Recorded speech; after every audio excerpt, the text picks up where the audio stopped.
Welcome to the episode. For today, I have Avellina Balestri. She's an American author and editor known for her literary work on faith, history, and culture. She serves as the editor-in-chief of Fellowship and Fairy Dust, which is an online magazine which promotes spiritual and creative writing. She's also known for encouraging respectful dialogue between different faith and cultural traditions through her writing. Her fiction and essays often blend Christian themes with classic storytelling, and she has also written on Muslim characters and interfaith ideas. We spoke about various topics for this episode, including writing in general, depictions of Jesus, peace be upon him, in film, and of course, Lawrence of Arabia. So without any further ado, here is the episode. Breaking news you forgot to like and subscribe.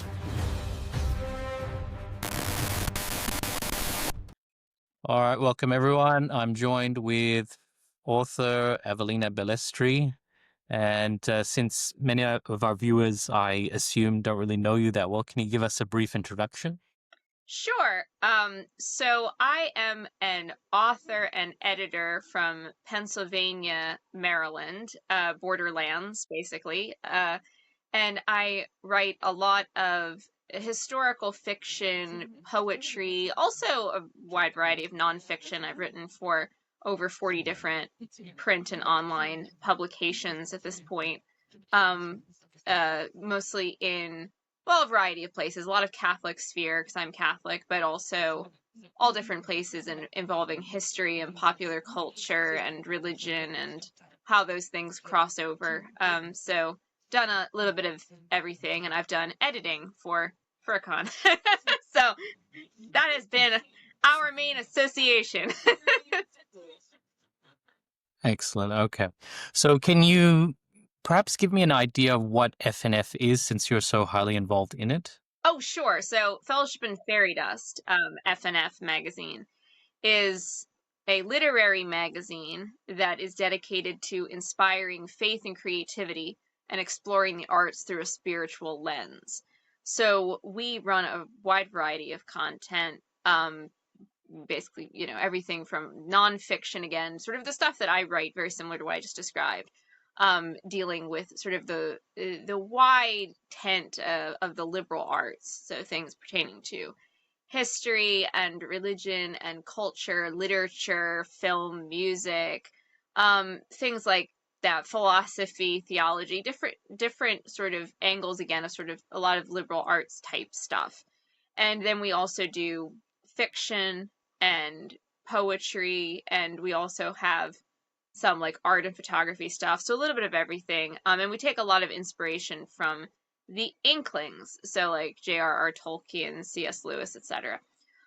So that's something that I am the editor-in-chief of that, and yeah, we had a really rough kind of patch of things because of a terrible hack that happened, but we're finally getting ourselves up and out of that, thankfully, and have finally got our material relatively rolling again, so that's a good thing. Um, but yeah, so that I've been involved in that in one way or another because we are a merged entity. So we came together like two different wings of the project. So I've been involved in one way or another in that since 2012. So a very long run of that, and it's been in existence in some form or other since 2009. So you mentioned something interesting. The magazine is faith-based, but there's a connection between Tolkien and to some extent, is that correct? Yes, yeah. So basically, well, I mean, it is because, I mean, Tolkien himself was a devout Catholic. So his works were very much influenced by his faith, were very much influenced by um, the understanding he had of myth and storytelling being an act of subcreating.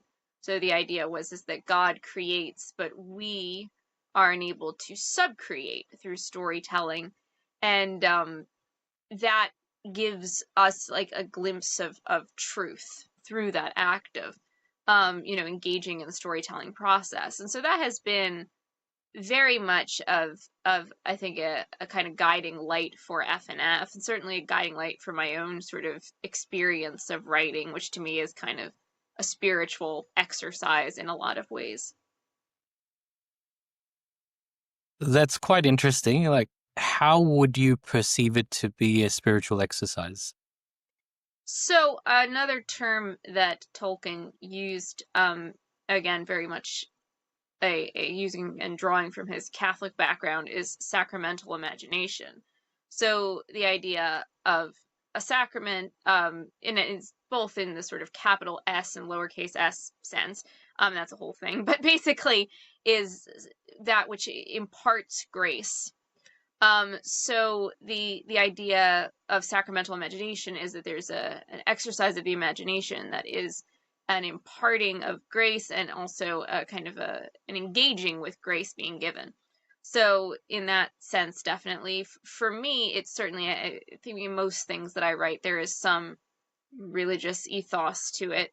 So that for me is certainly a spiritual exercise in that sense, but also just the sense of engaging with, like, the act of empathy when dealing with characters, but particularly also when you're dealing with historical fiction, dealing with historical characters, the act of kind of communing, if you will, with these souls that have gone by, and trying to deal with them in a way that, yeah, just is empathetic, in the sense of you can actually put yourself into that place, when you're writing.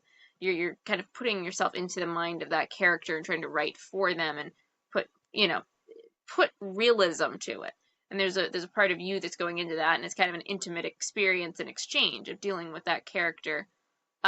So that certainly is something that is a spiritual experience for me. Okay, that's interesting. So, do you only write Christian or Catholic characters, or is there No, some?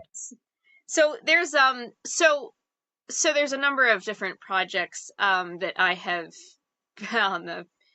on the different pots, on the different burners of the stove.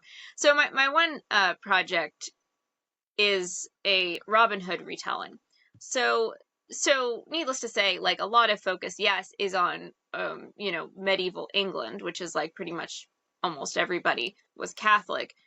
But because we start to deal with the Third Crusade, as the story and the series continues, we start to deal with Muslim characters because of course, the crossover of the Third Crusade. So one of the main Muslim characters to become increasingly prominent as the series goes on is Al-Kashif, and his role in the story is that basically he was an aide to Salahuddin, and he ended up being captured, where he basically tried to delay slash divert some knights who were riding out to capture Salahuddin, and he is instead captured. And this is actually based on a true story, except I obviously embellish, but the true story is that there was indeed an aide who did this. We assume he probably got killed. But in mine, he doesn't. They think he's dead, though, because of some circumstances that occurred. So back home, they think he's dead. But he's not. And he gets captured by this kind of mercenary figure who has sort of jumped on with an indie band. And this happened because they were putting out volunteer calls during the Crusades, so all kinds of interesting slash sketchy characters jumped on and started doing indie things. So this guy basically says, well, come back, we have you as a prisoner, but your lot as a prisoner will be better if you act as sort of my mercenary for a bit, when I go back to England. And then, in the meantime, you will still be on a list, to be ransomed by your people eventually, whatever. So you might as well work for me while you're waiting, dealing with these petty squabbles back in England over, different houses feuding. It won't hurt you any. It's not your fight, but you can just, you'll have better treatment, and you can have more liberty if you do this. So he agrees to do this, thinking that he's on people know he's alive. They think, okay, and they'll eventually ransom him. Unfortunately, as the story goes on, he starts to realize that not everything he's been told is true, and that he's not actually, the people back home think he is dead, actually. So this becomes a whole thing where originally he is being told by his captor, because his captor basically gets involved in the Robin Hood sagas, and he eventually becomes one of the Sheriff of Nottingham's, because in the story it's a complicated thing. I don't want to get too far into it, but basically he is set up to be one of the people to go try to capture Robin Hood, saying, all right, Al-Kashif, you go and try to capture him, and if you do that, you'll get X, Y, or Z perks. Maybe you'll even be released.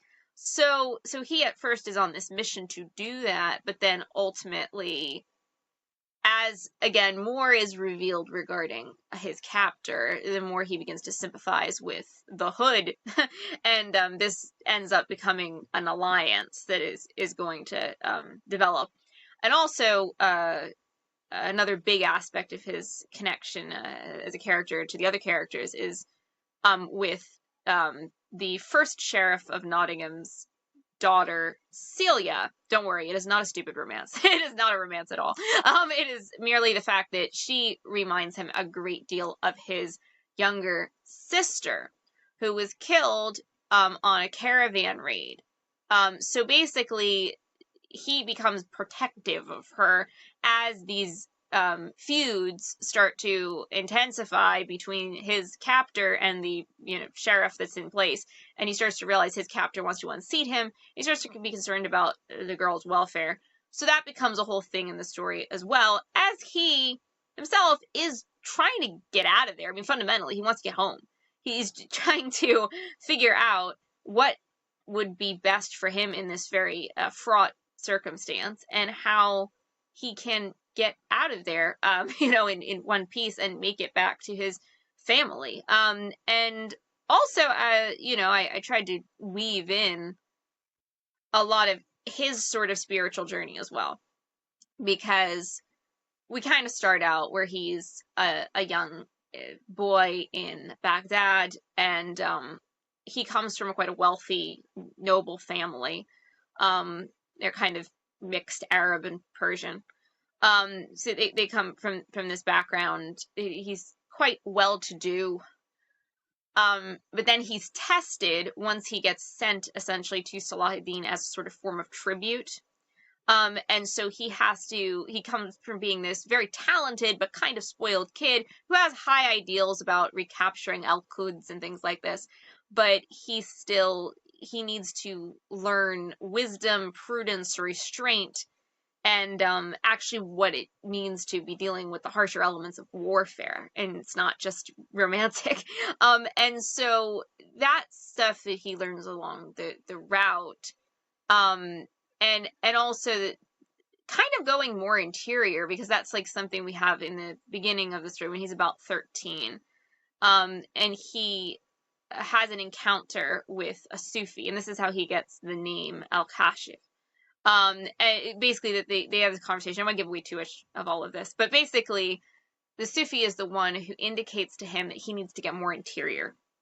That there's a lot of him. He's a young and very fervent young guy about, wanting to recapture Al-Quds and all of this and be a warrior.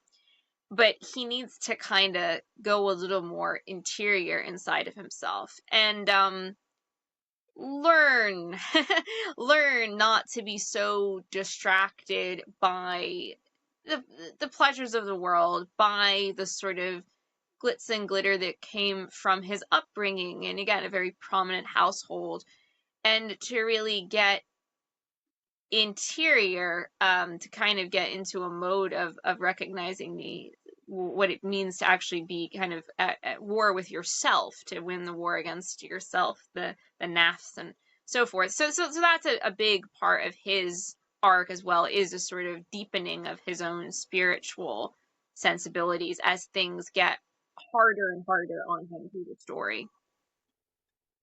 Awesome. It sounds like there was a lot of research that was put into it.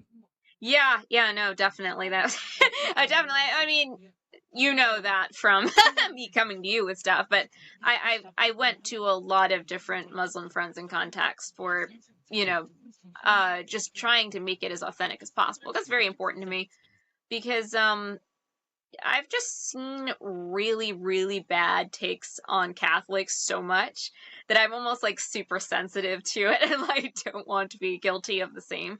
So if I'm going to like deal with a character from a different religion, it's like totally going to be important for me to do that. Plus I have an interest in Islamic history and spirituality anyway. So like there's that already, like was just an interest.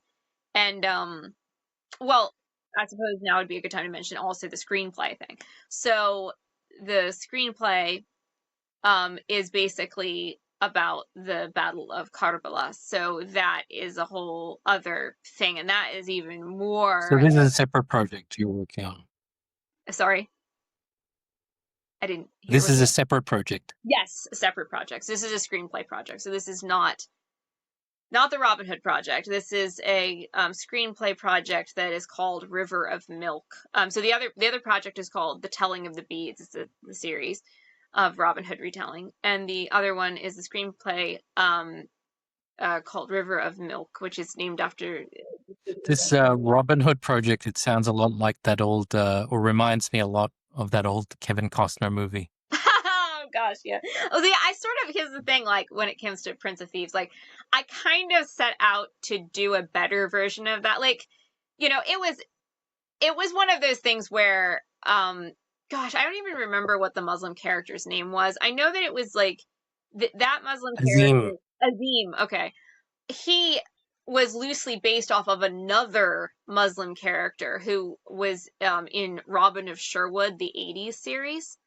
Um, I wasn't. You know why I didn't really like either character? I didn't feel like they were properly based within their own like proper army. Like, if you're gonna do the Crusades, I was sort of like, well, I want to do something like where it's connected to Salahuddin or something.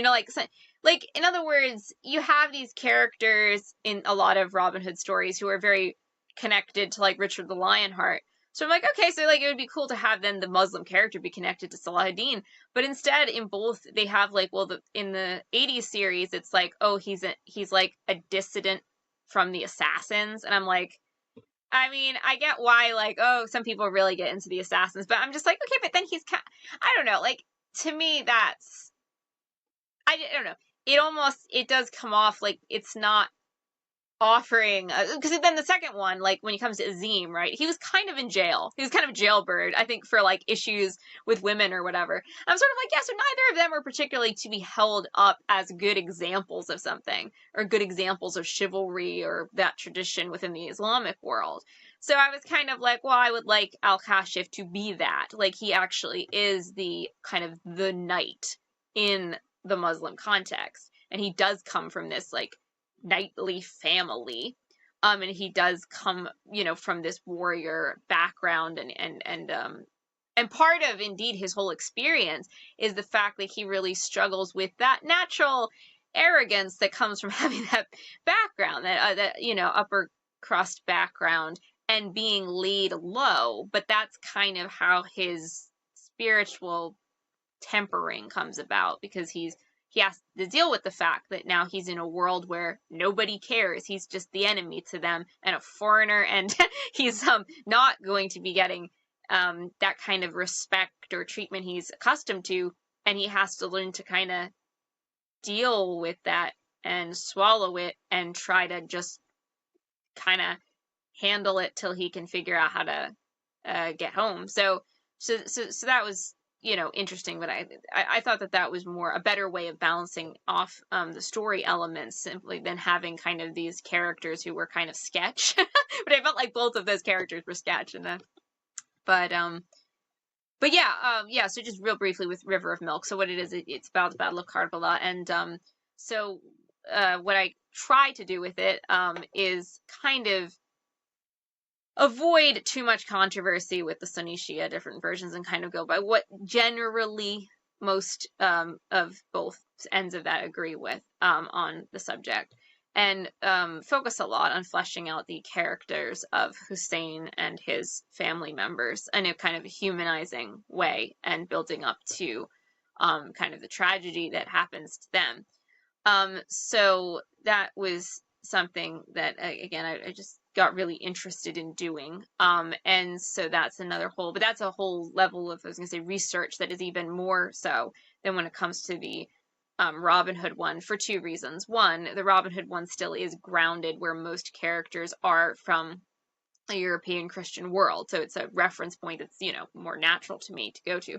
And yes, you have whole sections where Al-Kashif is reflecting back to his own world, but at the same time, he does ultimately come back to this, European setting and whatever, what the Western audience is used to. Whereas with this, with River of Milk, it's completely in the Eastern context, completely in the Islamic world. And so all of the characters are that, all of the norms are that, the entire cultural setup is that.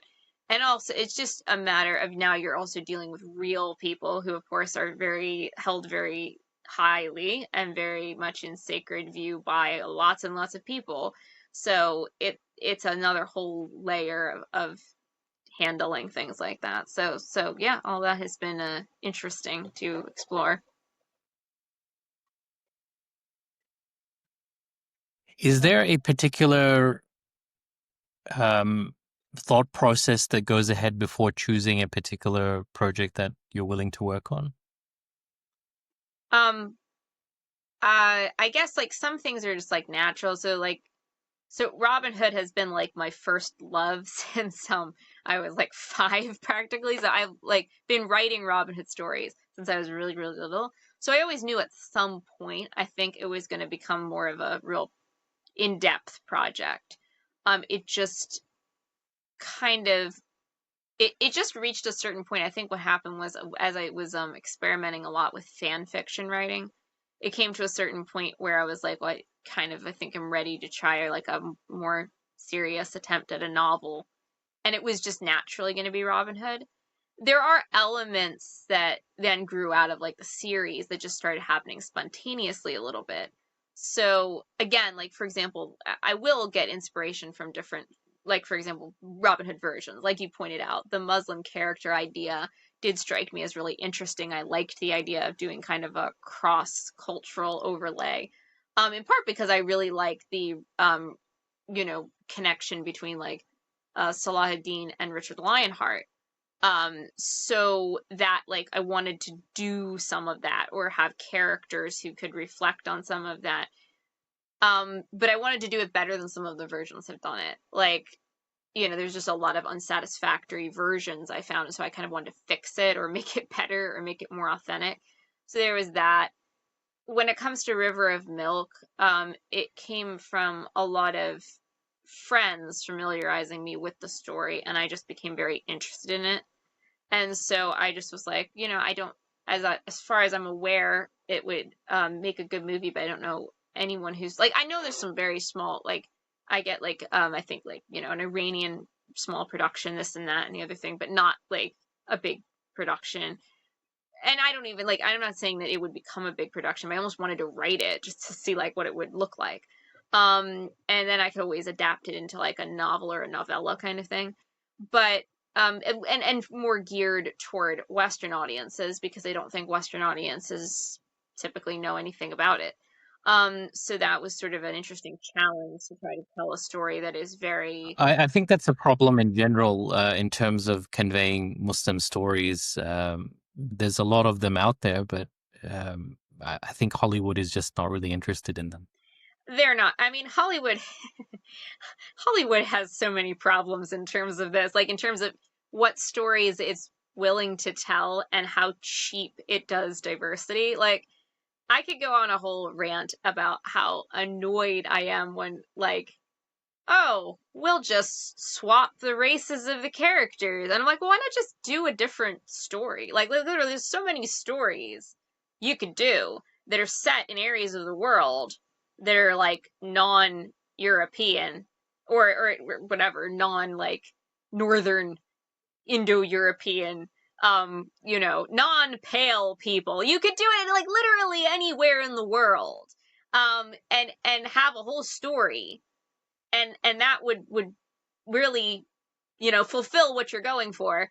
But instead, they do like really weird things, like just random switching the characters' ethnicities, or even worse, like when it's fictional, it's even weird. It just feels like they're checking boxes, especially when it's like pre-existing material from other franchises and it's just kind of random switching.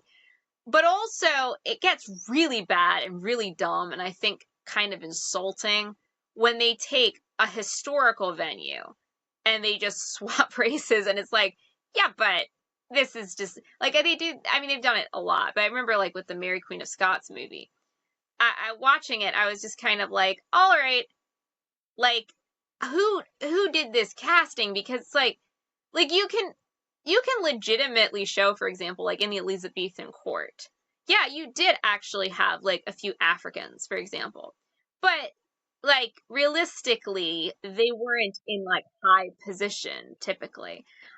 Or you can show Well, like, since the theme is religion, like it seems as though they've done that quite often with even depictions of Christ. Like they've made him a white Caucasian man rather well, than someone yeah. who's native to that region. Now I will say, now this is, I think, something I will say that can be a little bit vague. Okay. So looking at me, right? I'm Italian.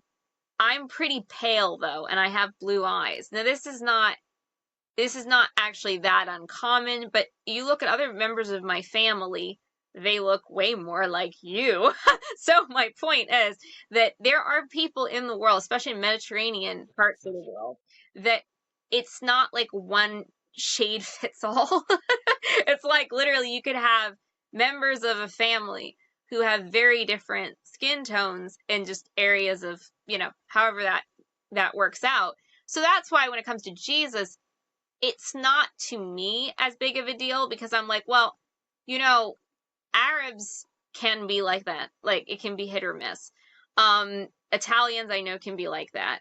It can be a little vague. Now I do grant there certainly are, like, depending on what, for example, versions we're looking at. So some versions can be very like, yeah, it looks like this character is definitely more Anglo. Like this the way that they like do art. Well, so this is the thing too. So if we're talking about art as in still life imagery versus like movies. So in still life imagery, well, it was gonna be kind of a thing, right? That wherever the art was being most funded, that is what the art was going to look like. That's what the people were going to look like because of the models, number one. So the models would be from those places where this was being sourced, and they would just be doing people who were there. Then there's other situations, though, where it's kind of like it's more, I would say some portrayals in movies are more jarring than others. There is the kind of weird stereotype of the British Jesus that is more kind of weird. Like, I forget which version I watched, but I do remember one where I was just kind of like, yeah, this is a little jarring. Just how, like, they definitely went for like super Anglo.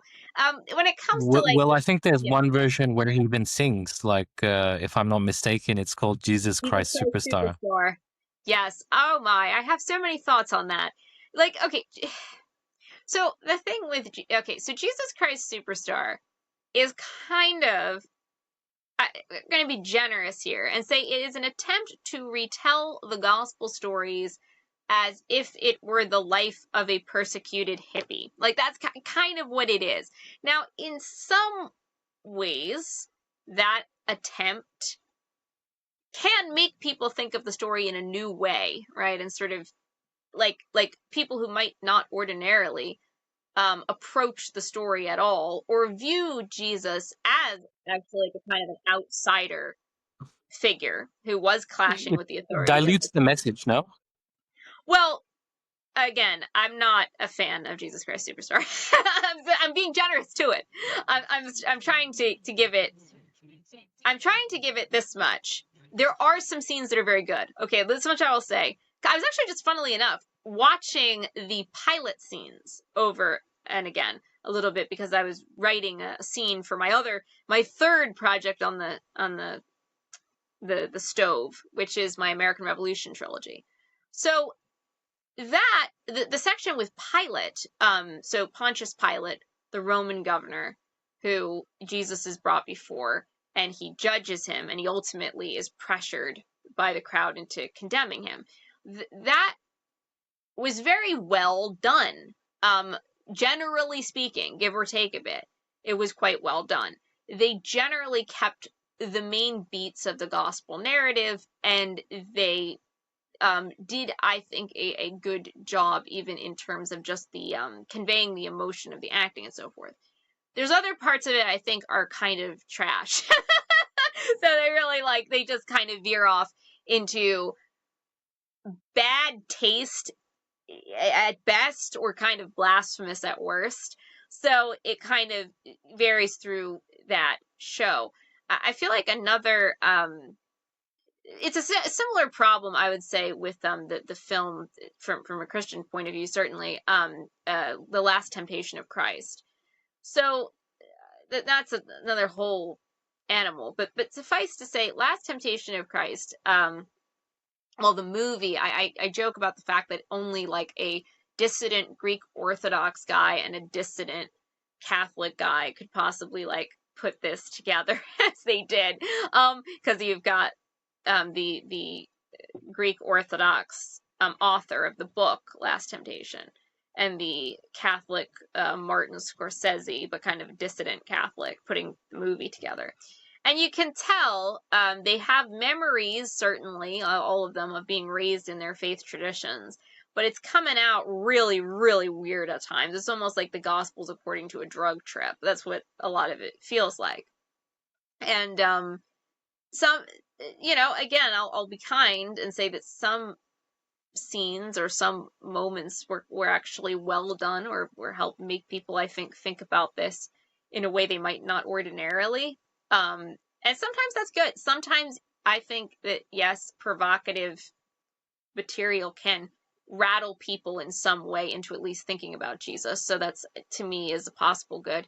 But there is the downside, I would say, that definitely from a Christian perspective, when it comes to Last Temptation, there's a lot of heresy in there. There is.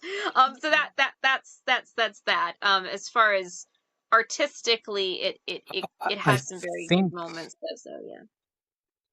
yeah, I think the only time that he was, to my knowledge or recollection, the only time that he was depicted as someone who was slightly of a darker hue in skin color was in that series Messiah on Netflix. So in The Chosen, the guy that they have cast is sort of No, not The olive. Chosen. There was another series in 2020. It focused on a mysterious man first appearing in the Middle East, whose followers believe that he is Jesus, basically. Peace Oh, be right, upon him. right.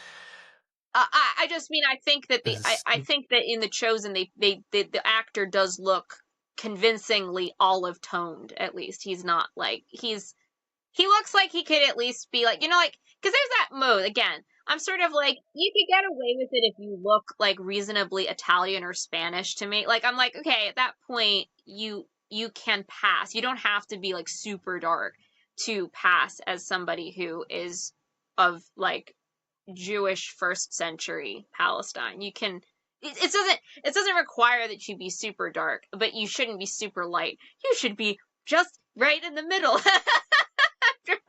But so yeah, I mean there's definitely that. And I mean, what am I thinking of? I mean this just brings to mind the oh gosh, what was some of the worst? I mean there's been some really bad casting in history. I'm thinking of John Wayne as Genghis Khan is possibly one of the most hilarious miscasts that ever was done. Laurence Olivier at one point played in the movie Khartoum. I forget the exact name of the character, the Muslim leader who's having the uprising. Anyway, he played that, and I was just yeah, no, this is just not working even remotely.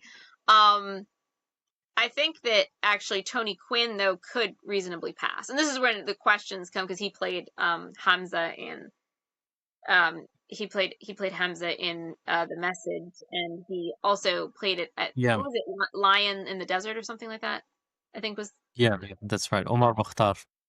And he played, and the thing is, he was half Irish and half Mexican, so he managed to be able to pass. It was like it wasn't jarring. The point is, so I'm not like a stickler for, oh, you must be that particular ethnicity, but at least, pass, so that it's just the whole thing with like visual entertainment like that. It's to suspend your disbelief. So it doesn't. It's a like I don't really care that much if it's like, oh, down to a wire that this person must be of that ethnicity if they're but as long as it's not so jarring and you're looking at it and you're like, well, this person is just like not even close to what they're supposed to be here. It'd be not like, it's nice certainly if, for example, they're casting somebody, of a particular ethnicity, and Yeah, they can get somebody from that ethnicity, like fine and good, but I don't think it's like a strict yeah. necessity. I And was surprised to learn that in 2007 there was even a Iranian production called Masih or Messiah or something of that nature, Mhm. and they actually depicted Jesus, peace be upon him, in this film.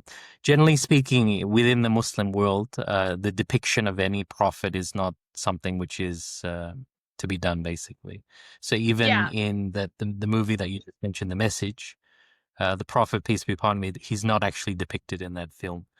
yeah, which I found very interesting. The way that they managed to get around that, they were quite creative in trying to avert it. Now you did have other characters being shown, like Hamza, but I noticed they didn't show Ali, and I wonder if that was in part not to upset the Shia. So but I noticed he was like the one other character who like was indicated to be there, but he wasn't shown. You see his They didn't represent any of the caliphs, Omar or Abu Bakr, Okay, at yeah. all. It was not just him. Okay, interesting. Okay, yeah, no, I mean, did they even get mentioned though? Like, because I know Ali got mentioned, and he like you literally Mm. see his scimitar thing, and he's so in other words, like let's put it this way, I don't know if the others were being like treated as, were they referencing them? I don't remember, but I know that they were referencing Ali, and I know that they showed Right. his sword, but they just didn't show him. Have you seen the Omar series? Clips of it. Okay. All I right. admit So I I think am that's not great. famously one where they depicted it. I admit I am not great with watching subtitle productions. I get kind of zoned out after reading subtitles after a while, and I can't concentrate on Fair enough. the Fair movie. enough. So it's one of those things. I could do it like for a little while, and it depends. Because like I watched there was a production I actually thought was rather interesting and artistic that was done by the Iranians, and it was it was on like Muhammad's birth and early years, as I recall. And it was quite interesting in terms of the aesthetic. The aesthetic was quite The loss. artistic, and I didn't even have to, like, I watched parts of it without really following the subtitles too closely. I was watching it primarily for the art of the cinema, the cinematic art, and I thought it was very interestingly well done in the sense that I could kind of figure out what was going on without needing to read every subtitle. So that was an interesting production right there. Interesting. So I understand that you also have some thoughts about the depiction of Lawrence of Arabia as well. Yeah. so so so first of all, how we got to talking about Lawrence of Arabia was because he features in your story, your horror story. That is, maybe you should actually give a It's meant to summary be of a that. secret. I feel like you should give a summary of that before we get into Larry. It's Um, a secret. Nobody knows about it. but yeah, no, actually, I really liked your depiction of him in that. I thought you did a very good job in terms of accurately, like you did. Obviously, you did not just on him, but like on all of the historical characters you put in. You clearly did research, and you took the time and you took the care to put in So this characters. is not about me, though. Yes, I know, but like it makes sense if we're bringing up Larry. I'm sorry, like so and this is the point that it does like make sense to note that all of the characters I thought were very well drawn, and him included, and that was how we got to talking Well, about him, because I've had an yeah, interest in him because my hobby yeah, horse is yeah. British history. Um with a Mhm. side hobby horse of like, Middle Eastern slash Islamic history. So therefore, Larry crosses over those two elements of Yeah. the I mean, look, it's very difficult in the sense that y- y- he has a negative perception within the Muslim world for justified reasons, of course. But even when you're trying to write a character such as that, you have to not overlook that this character, he had some very strong qualities, leadership Well, okay, I qualities. He was very. mean, Go ahead. yeah, I didn't no, mean no, to cut you off. I was going to say, I think it is very important to approach, and this is something I think the movie did not do a very good job of, but it's very important to essentially treat Lawrence as absolutely a servant of his own empire. Okay, he's not he's absolutely fundamentally there for the benefit of the British Empire and his British comrades, and he is part of a British team. It is not just solo Lawrence. Yes, he did some things solo, but actually, a lot of the time he wasn't solo. Like the movie makes him way more solo than he was in reality. And I think that, like, even in his own writings, he was very much like, and thank the band, and thank the people who made this possible. Like, he fully understood that he was part of a team effort on behalf of the British Empire. That's what he was like. He was British. Like, that's the point. He was British. I would argue he's a British hero. He definitely was a hero to the British. He helped their empire take down another empire, which was in an alliance against them. That's how empires empire. Empires take each other out when they are a problem to the other empire.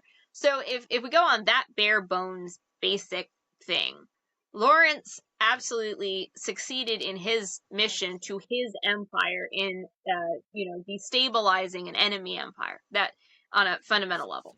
And I think that the Okay. movie um, didn't quite. Okay, so in a way, the movie both made Lawrence better and worse in terms of some of the moral quandaries, right? So, of course, the basic moral quandary, which Lawrence himself, yes, real Lawrence, did know was a moral quandary. He's totally lying to these people on behalf of his government to make them believe they're going to get more than they're going to get out of this deal with the British.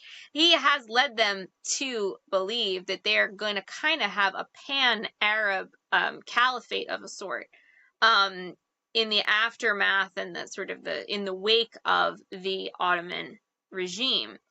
And of course, the British and the French, they're not going to let that happen. They've got their own motivations and they want to set up their own, placeholders to balance the powers as they see it to be beneficial to them and to benefit their own empires. And I mean, that is the way empires have empired since the beginning of empires, to be honest. They're not in it for humanitarian goals. They tended to be in it for what is good for the empire, whichever that empire is. And this is true, certainly not just of World War I in the Middle East. I mean, you can look at, like, I do a lot of research and writing about, like, the French and Indian War. When you look at that 7 Years' War in the 1700s, that spans the globe. I mean, from Europe to North America, where you have these empires doing much the same thing. They're playing off against each other.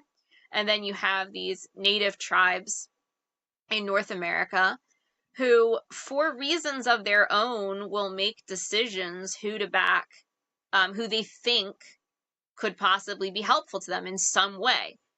usually it doesn't work out nearly as well as they hoped, because ultimately, and at the end of the day, empire is going to empire, and they will roll over you. They steamroll you in doing what they're doing.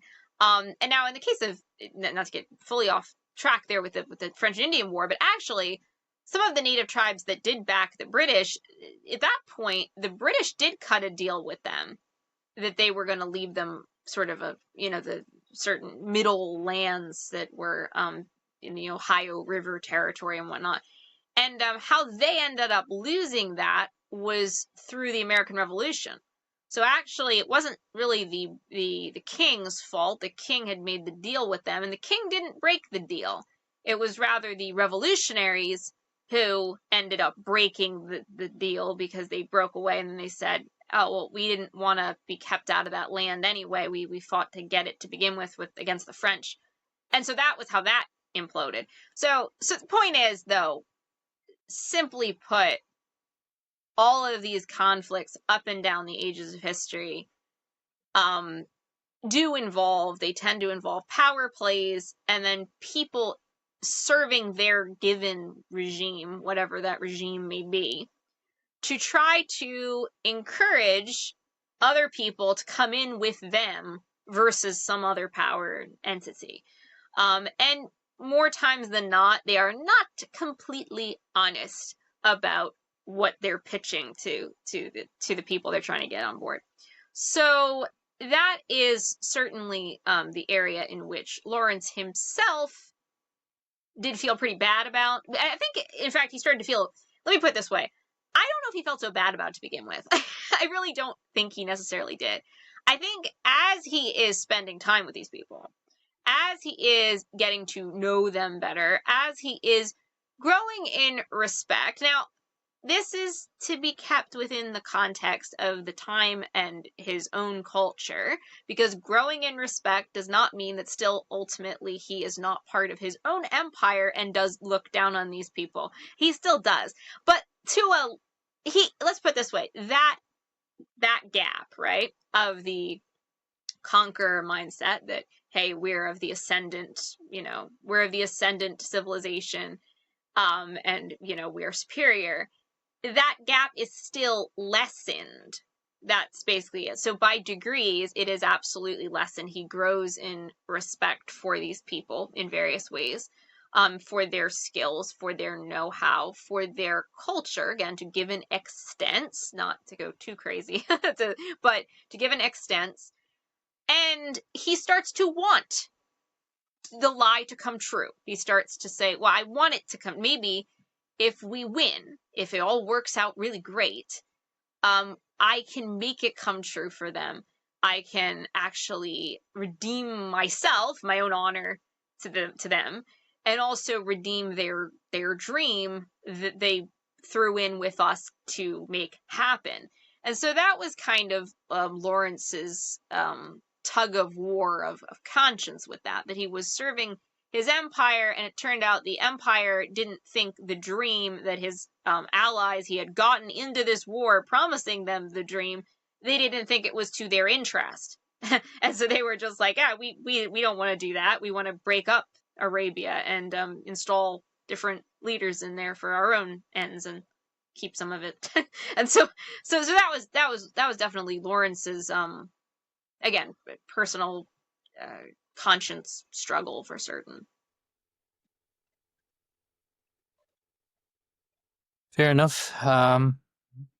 Do you think he ever really truly understood the Arab perspective, or do you think that he was always filtered through a colonial mindset? Well, I don't think that it's entirely reasonable to imagine that someone, again, from his particular background, upbringing, and everything else would fully understand the Arab perspective. But I think that he certainly got around to sympathizing with, oh, well, I can see why they want that. Like, it was like, in other words, even if he didn't, like, sure, he's going to filter it through a British perspective. He's British. He's going to filter it through a servant of empire mentality. That's what he is. But at the same time, even a servant of empire, even a Brit in Arabia can still, after spending a good deal of, really meaningful time working and fighting alongside these people, can legitimately say, I understand why they want this. I understand, like, this is what their dream is. I understand this is what their goal is. I would like to see that happen for them. Like, he could certainly get to that point, even if he's not, I don't know what the word is for it. I guess, like, he's the modern, I guess, idea of sort of like a really, he was an ally. Like, I mean, not, he was somebody who did grow in respect for them. You can see that in a lot of different contexts of servants of empire who come to have a sympathy for the people that either they have conquered, or if not conquered, then at least, let's put it this way, the empire is having effects on these people and their sphere quite a bit.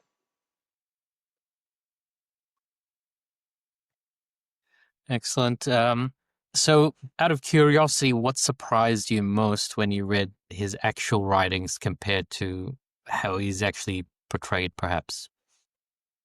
So, so when it comes to his actual writings, I mean, I guess the first thing that jumps out is that, I mean, he's not a jerk. not to the extent of, like, let me put it this way, in the movie. So this is what the movie has a lot of problems. Fundamentally, it makes Lawrence an egomaniac. Like, that's basically what he is in the movie. And the whole kind of arc is about how the egomaniac just, like, kind of unscrews and goes crazy, and he's like, he thinks he's indestructible, and he disconnects from his own people, in fact, in order to be this sort of godlike figure, and whatnot, and then he, like, everything tumbles down. That's the movie version, and I'm just kind of like, yeah, but that doesn't, okay, so actually Lawrence was more basic in some ways and more shrewd and smart in other ways. In the movie, he's always, like, doing stupid things that happen to work out, and and then you have, like, actually it's quite disrespectful, in my opinion, to the Arabs, to the Bedouin in the movie, because they're making it like, well, why would they follow this idiot? Like, like, when you're watching it, it's kind of like, hey, this guy, and be so enamored by him that, like, you would think that, I would say that a lot of Muslims would just say, this guy's an idiot who thinks he's God. We're not following this guy. Like that would be if Lawrence handled things in reality like he did in the movie, they wouldn't have followed him. Lawrence was smarter and shrewder than that, and did learn more about actual, like, culture with these people and how to interact with them on a functional level. That's, what you do, and learn to respect their intelligence and learn to respect their skills. So, for example, a good example is with regards to the desert situation. In movie version, he's like, we can cross this super dangerous desert because I tell you we can. I'm not listening to you guys who live out here. No, I know better. In the book version, in his writings, it's more like, no, we came to this really dangerous desert, and I asked my Bedouin guides, what do we do? And they said, that's a really dangerous desert. We should probably not go through that desert, and we should come up with another pathway out. And he said, and I listened to my Bedouin guides. So it was like, oh, okay. So he's less of, again, a kind of narcissistic jerk in the book. And is it like, it's, in other words, it's like, oh, okay, he's being sane and actually listening to people. And you understand then why they follow him at all. Because it's like, right, if he's not being somewhat like, oh, like, yeah, I appreciate what you have to say, people. I'm actually engaged and I'm listening to you. I'm not just, like, randomly telling you to do stupid things isn't a good idea. So that certainly was one element. Another element was the weird trip they went on in the movie, where they decided to make Lawrence a sadist. And I'm just like, why? Like it was really weird to me because, like, so for example, there was that one scene in the movie where Lawrence executes a guy. Now, this was based on something real, but it wasn't, it was very different, the real story. Number one, Lawrence was not all alone the way that they depict it. He's just disconnected from his British compatriots and he's out in the desert all by himself. In the real version of events, no, he has other Brits there with him. And it is decided to execute this thief because there was trouble between the different tribes that were gathered, and there was like somebody stole something. Okay, granted, and so it was settled upon, okay, Lawrence was going to execute him. But he didn't go on a crazy shooting spree like in the movie because he enjoyed killing, which is what they decided to do in the movie. He'd never really done an execution before, and he got really nervous and hence missed a bunch of times when shooting. And afterwards was very upset, had to go away alone to process what had happened, and have one of his friends who were there with him, his British comrades who got removed in the movie, kind of talk him down because it was very traumatic for him. So it was kind of weird how they decided to make that a symbol of Lawrence being a sadist.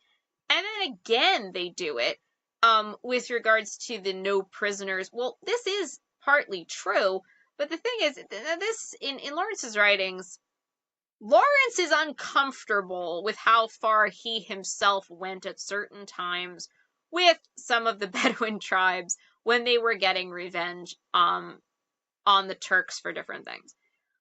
He didn't quite like how much he joined in with certain things.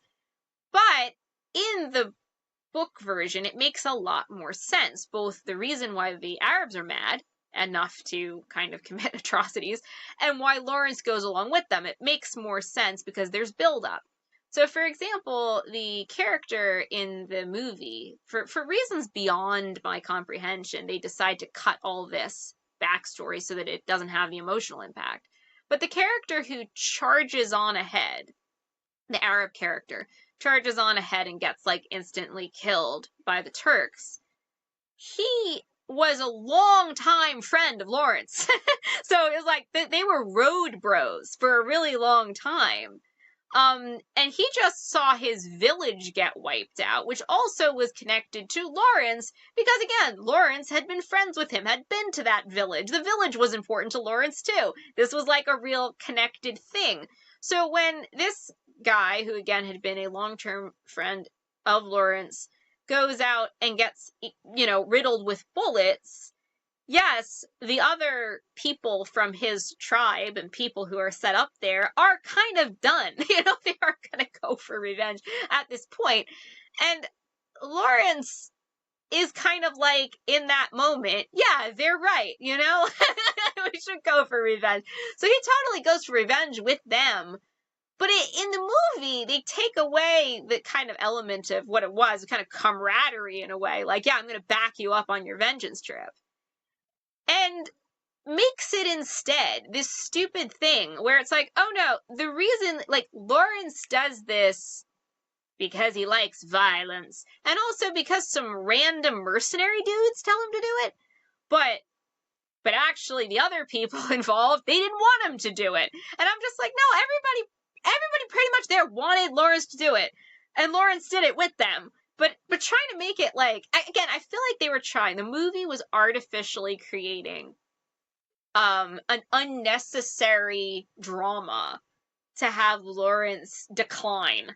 So they had to have like, oh look, like he's a sadist actually, and so that annoyed me. Like, I guess that's what it is. Like, what I appreciate about Lawrence was that he was a smart, a shrewd, and generally speaking, for his time and for his place, a person able to come to understand other people. Not perfectly, not without flaws, but he did come to understand and respect other people for who they were in their environment, and was willing to learn from them, and vastly more than a lot of his compatriots. So taking that into consideration, he is a very interesting and compelling character, and overall well-meaning. It didn't mean that he didn't make blunders or major, like, moral questionable decisions, but at the same time relatable on that level. I think we've all been there on some level where we are willing to do certain things for whatever. I think that most of us are willing to do certain things for what we consider to be a good. In his case, I think that good was his country. But at the same time, it's a lesser good oftentimes to other goods, and we will convince ourselves that this is actually okay, when in reality it may not be so okay. So I think that does make him quite, again, relatable and a compelling and a complex character. Very interesting. Out of curiosity, if you could direct your own film version, what would you focus on to make it truer to the historical and moral reality of Lawrence of Arabia?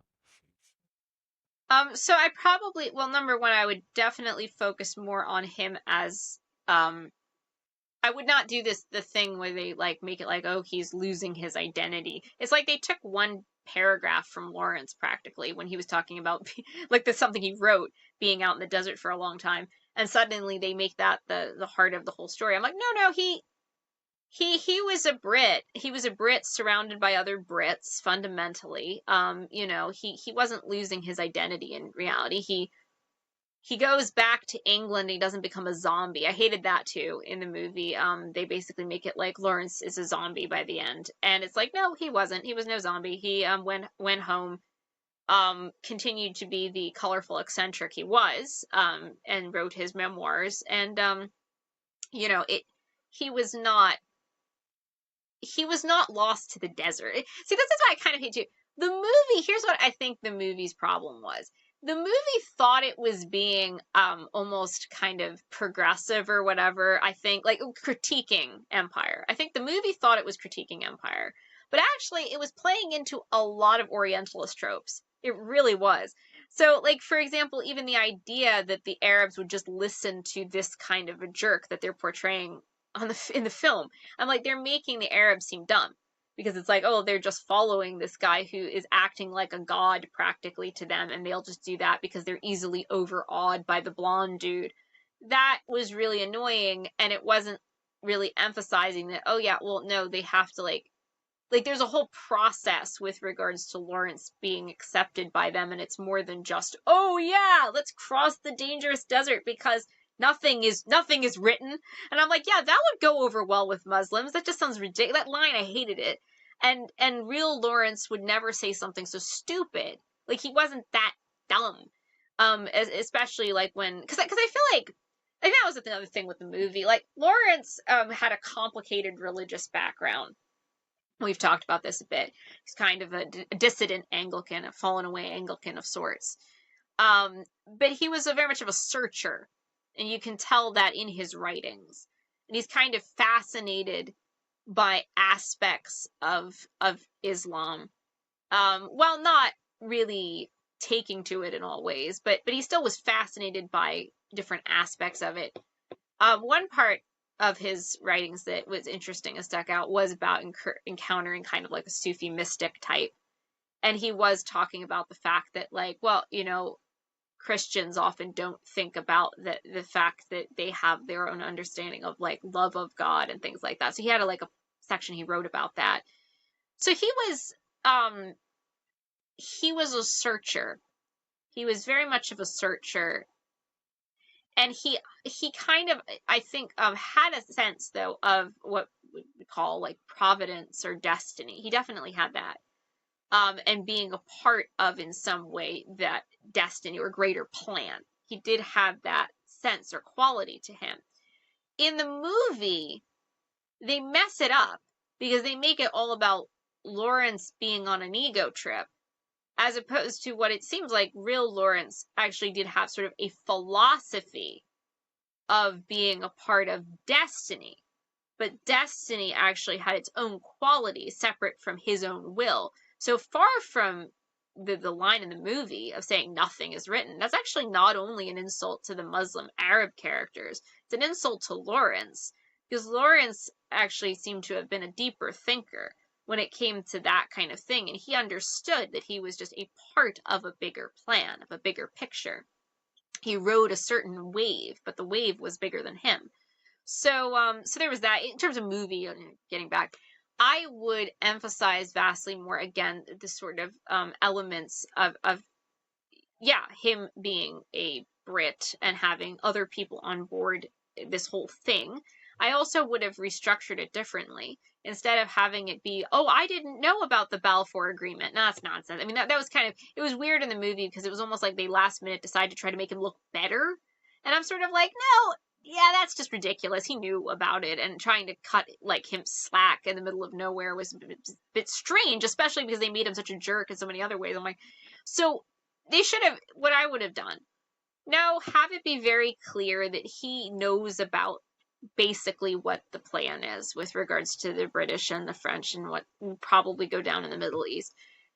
But he starts feeling increasingly bad about it as he starts to work with these people closer. And that does seem to be realistically what happened. He started to feel increasingly bad as he's having to lie more, and as he's starting to care about these people and feel like he's doing them wrong and not being transparent about what will go down. So that should have been the emphasis. The organization of the story should have been him realizing, oh, maybe this is not so great what I just did. Also, the impetus for it, like Lawrence has a really good passage when he talks about how one of the things that really motivated him to want to do something to help stop the war. He talked about meeting this group of young British recruits going to the trenches, and he remembers how they were very gay and hyper kind of and happy, and they're young men going off to war. And he says, like, most of them he found out all get killed. And so that was a motivating factor for him. He says he remembered this as a motivating moment. I want to do something to stop the war. Whatever I have to do, I want to try to stop the war. I want to stop the loss of British life. Like, this was his most important thing. And so that would have been interesting. Like, doing that in a movie. Make that, like, that's his impetus drive. And sure, I mean, he had ambition. I mean, everybody had. These people in military figures, ambition was certainly a player. But it was an ambition that he felt was being put toward the common good of his country and his empire and whatnot. And so then he goes, and then he's like willing to kind of bite the bullet on the, ends justify the means. But then as he spends more time with these people, he starts to realize that doesn't feel very good. And he starts to realize maybe we're not all the good guys here. This is vastly more complicated. And then he starts to have a bit of a, oh, I want to try to make the lie come true. And he starts on that whole campaign. But don't have it be where the whole arc of the story has to do with him, whether his sadism will come out, or whether, like, will Lawrence lose his identity to the desert? And then the way that also, like, I don't know, I hated the way that they made the desert practically a stand-in for God. I feel like that's what they did in Movieverse. They didn't actually deal with any of the... As far as I'm aware, I actually think there was very little in the movie that dealt with the religious question at all. Like, even in, like, again, I'm not saying Lawrence spends a whole lot of time on the religious question in his, like, main writings about the war. But still, he spends vastly more than we're in the movie. And it does matter. It adds layers to him being a searcher and kind of dealing with destiny and so forth around him. So, yeah, I guess the simple answer, what would I do to make a movie better? Stick closer to both Lawrence's own writings, but also other source material of the time to kind of reflect what was going on, as opposed to trying to make it this weird kind of morality play, I guess, about sort of, oh, east is east and west is west and never the twain shall meet, I guess is kind of what the movie was going for. But it didn't really have any, like, it didn't have a clear sense of what it wanted to say, except that, like, well, I guess Lawrence should not have been there at all, maybe was the answer. I don't know. But again, that kind of is then a question of like, well, it kind of almost is self-defeating if you're going to make a movie about that. Like, you have to, it should have been, I think, maybe just left open to the audience. Like, you should make your own decision. That's what I try to do with my own writing. It's kind of like, I don't force an opinion about these things. Like, it's like, you should make your own decisions about historical epochs and what empires were doing and this, that, and the other thing. You should just be giving the information and let people make those decisions and take away something from the experience. Don't kind of force a certain what do they call it, almost template onto the story.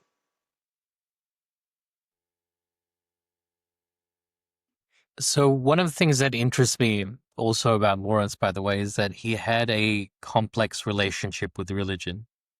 Mm-hmm. Do you see any kind of genuine spiritual tension or moral searching in what you've read? Yeah, I mean, I definitely think he did. I think that Lawrence I think that Lawrence was always searching. I think that he genuinely had an understanding of destiny as being a real thing, like it was a force, right? I think he related to God kind of as a force. And he had, again, a complicated religious upbringing himself, with some very kind of intense or a little bit overbearing sort of evangelical influences, which could make him shy away, I think, from religion a bit. But at the same time, he was not an atheist. He might be considered maybe a deist. I think might be one way of putting, kind of a deist agnostic. Searcher, definitely. I think he did understand, again, like a great force of destiny he believed in, and that was carrying him along and circumstances along. I don't think he could have fully seen, actually, when you think about, like, just another just thought of what happened, though, like, it is interesting because there is kind of this situation where he thinks he is serving the British Empire, and he thinks he is serving, this empire, which, I mean, clearly he thinks is going to last, or at least, for longer than it turns out lasting. But of course, the British Empire has a very, very curtailed lifespan after that point. The world wars are going to kind of really take the energy out of it. So the British Empire does not long outlive the Ottomans. At the end of the day, they're kind of bound up. The age of empire crashing was happening. So it's kind of like you had the Ottomans and the Austro-Hungarians, and they kind of get taken out in the World War One. But the people who thought they were benefiting from that, like the French and the British, well, they're not gonna actually last so long either. Not long at all. Like, there's only a little window left for them. So it's kind of for Lawrence. I just was thinking, like, with regards to that kind of destiny thing. Yeah, I mean, he never lived to see that crash out. But the point is that he couldn't know that far ahead. And he didn't claim to know that far ahead.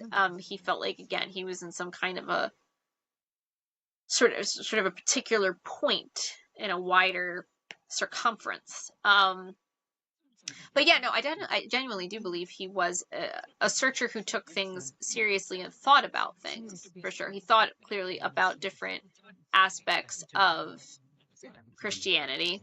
He thought about different aspects of Islam. And he mulled over these things.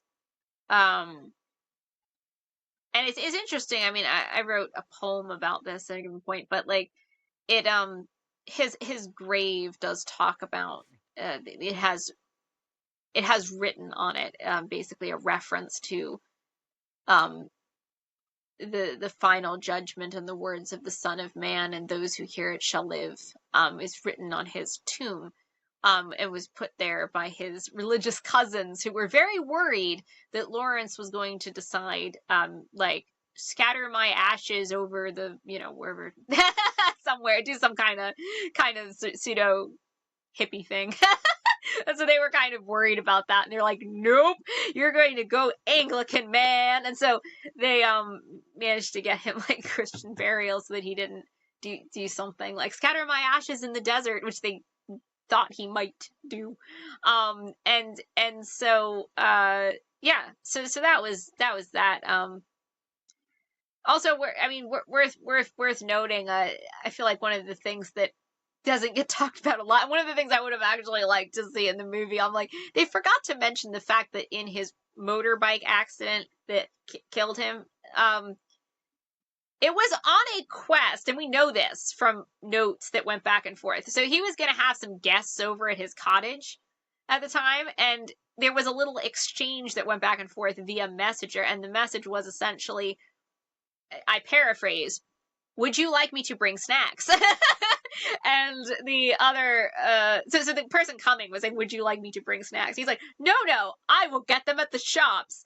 So apparently he perished on a quest. Like, this guy who's gone to Arabia and fought a war and took out an empire, this guy comes home to Dorset, this little village in, like, again, the south of England, and perishes on a quest to get like tea and crumb cakes. So that's sort of that's very much like an irony point for me. So I would have liked to actually add that into the movie, where I'm just like, well, talk about going way out on your adventures and then coming back and like, well, destiny will get you. Where you go. So if it's written, it is written. If it is written, it is written. That could be the subtitle on that one. Very interesting. I think you've left us at a very interesting place where we can wrap things up.